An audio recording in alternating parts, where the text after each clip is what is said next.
The concept of laws of attraction came to me after meeting so many artist couples that reside in Northeast Los Angeles that are part of the arts community. In seeing their work in multiple locations as well as being exhibited here at the center, I realized that there's a connection between the artist and their work that also speaks to their partner's work. And I wanted to see if that could translate into an exhibit and share it with the public to say, here's some artists that happen to be in relationships with each other. Here's their work.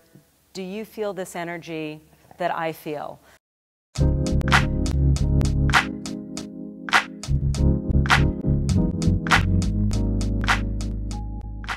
We met, Wait, how long have we been together?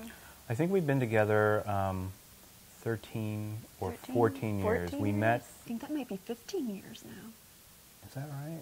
It's been a long yeah, time. It's been close. Yeah, close to 15 years. We met each other in grad school at the Cranbrook Academy of Art. He was in sculpture. I was in painting. There was a courtyard between us.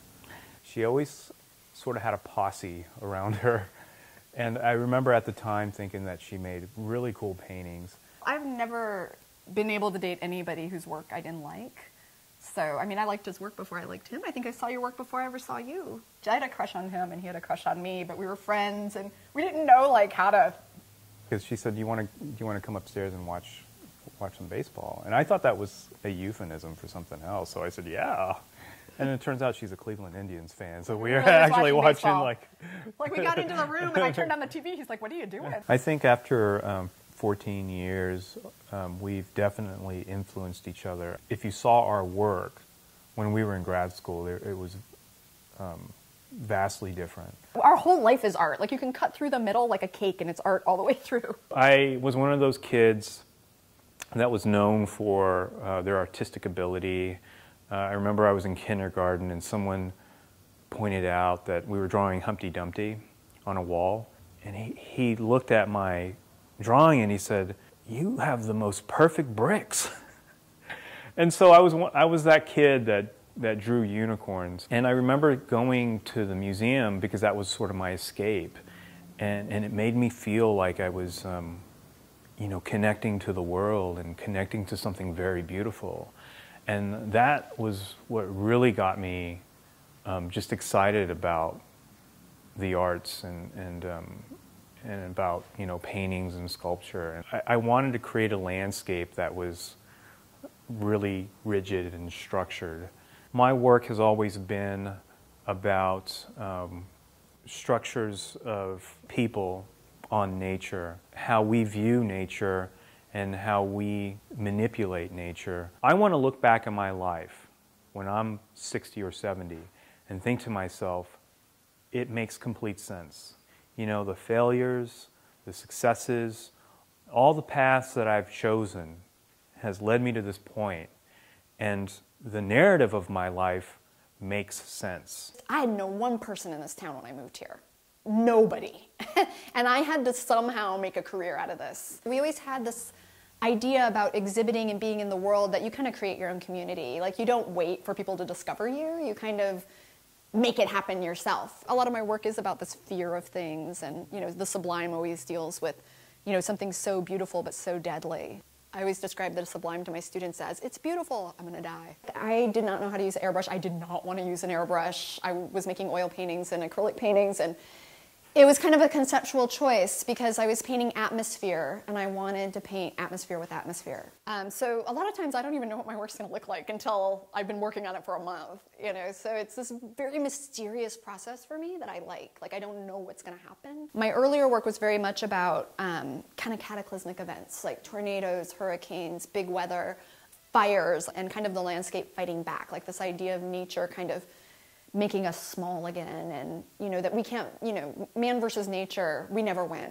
I think this new work is also a lot about failure. When you have a photograph and it has all this bokeh, this is a failure as a photograph, and this is a failure as an attempt to see Mount St. Helens, and sometimes where failure is where interesting things can happen. Went to art school and I went to graduate school, and I still make art, and I never stopped. There's never been a break. There's never been a moment where I did something else.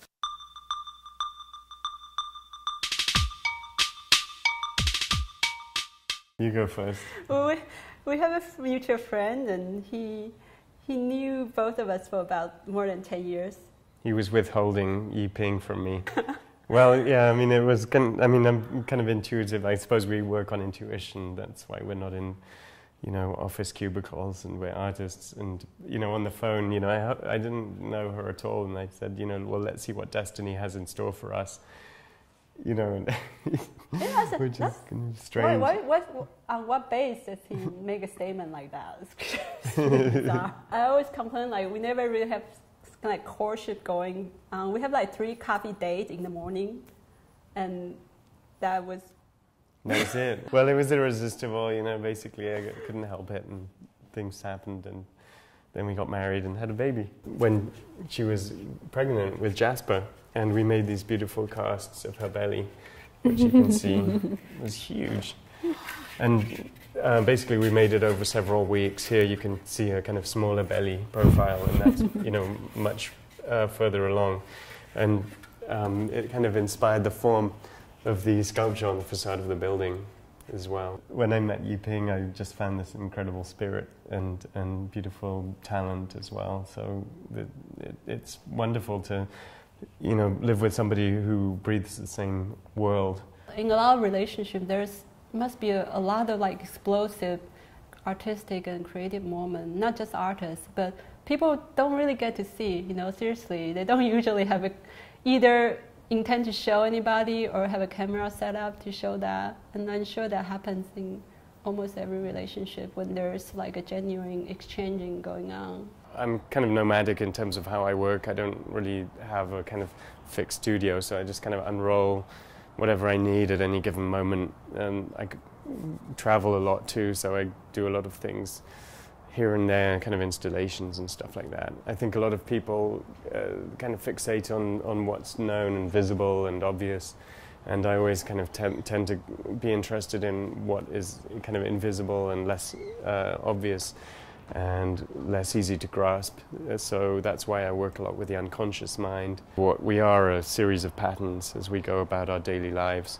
And sometimes the patterns seem kind of logical and methodical, and other times they seem completely random. But if you add them all together, you kind of begin to build up a sense of what we are and who we are and what we're doing. Also ties into my meeting Yiping and that feeling of destiny that I had immediately.